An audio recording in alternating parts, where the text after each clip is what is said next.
আসসালামু আলাইকুম ভাই। ওয়ালাইকুম আসসালাম। ভাই আপনি এখানে কি করতেছেন? ভাই এই যে সিমের একটু পরিচর্যা করছি ভাই। ও আচ্ছা ভাই, আপনার এই সিমে এত ফলন কিভাবে সম্ভব ভাই? ভাই এই যে ভাবে দেখছেন না, সিমের এভাবে নির্দিষ্ট কিছু পরিচর্যার কারণে সিমে এইভাবে ফলন হয় ভাই। তাই? হ্যাঁ, আপনি কিভাবে পরিচর্যা করেন এটা? এই পরিচর্যা হচ্ছে ভাই, আপনাকে প্রতিনিয়ত আপনি যেমন নিজের শরীরের যত্ন নেন, আপনার ফসলের সেভাবে যত্ন নিতে হবে। এই যে দেখছেন এই ফুলগুলো, এইগুলো আপনাকে ফেলায় পরিষ্কার করতে হবে। পাশাপাশি যদি এটা আপনার কি ফুল, কোনটা ফুল ফলাচ্ছেন আপনি? এই যে ভালো ফুল ফলাচ্ছেন না খারাপটা? এটা খারাপ ফুল, যেই ফুলে খারাপটা ফলা দিচ্ছেন। যে ফুলে সিম এসেছে, এই ফুলগুলো যদি আপনি এভাবে ফেলাই দেন, তো হ্যাঁ। দেখেন আপনার এভাবে পরিষ্কার হয়ে গেছে। পরিষ্কার হলে আপনার কি হবে, এখানে কোনো পোকা ধরবে না। আর যদি পোকা না ধরে, আপনার সিমটা সুস্থ এবং সবল হবে, সিম নষ্ট হবে না।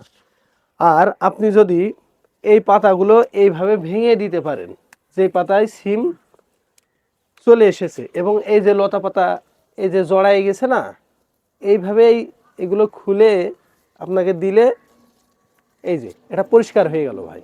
আচ্ছা আচ্ছা ভাই। পরিষ্কার হয়ে গেলে এই যে আপনার সুস্থ সবল সিম হয়ে গেল। এভাবে পরিষ্কার করে দিতে হয়, দিলে ভাই এই আপনার দেখেন। সিম ক্ষেত্রে কি পরিমাণ ফলন পাওয়া যায়?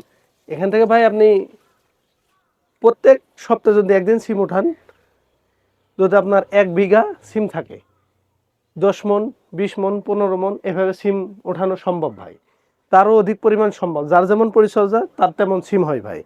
তবে আপনার 15 মণ, 18 মণ এরকম হওয়া সম্ভব। মাশাআল্লাহ, কিংবা তাহলে তো অনেক ফলন ভালো হ্যাঁ পাওয়া যায়। ভাই, তার সাথে অধিক। যদি এই যে নষ্ট ফুলগুলো আপনি ফেলাই দেন, এই নষ্ট ফুলগুলো ফেলাই দিলে আপনার কি হবে, এখানে পোকা জন্ম নেবে না। আর এই পোকা জন্ম নিলে আপনার কিন্তু সিমগুলো নষ্ট হবে, তাই নষ্ট বলছেন? হবে ভাই। এই দেখেন তো, আমি একটু ঘুরে ঘুরে দেখাই। এই দেখেন আমার প্রত্যেকটা থুকায় থুকায় কত সিম দেখছেন, তার একটাই মাত্র কারণেই যে সঠিক পরিচর্যার কারণে।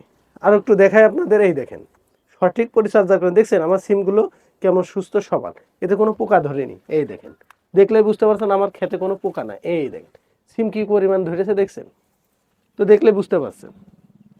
তো মেন সমস্যা এই যে এই পাতাগুলো আপনাকে ভেঙে দিতে হবে। পাতা ভেঙে দিলে কি হবে, আপনার শুধু সিম দেখা যাবে। যদি এইভাবে আপনি পরিচর্যা করতে পারেন, তো অধিক পরিমাণ সিম আপনার ক্ষেত থেকে আপনি পাবেন, আশা করি।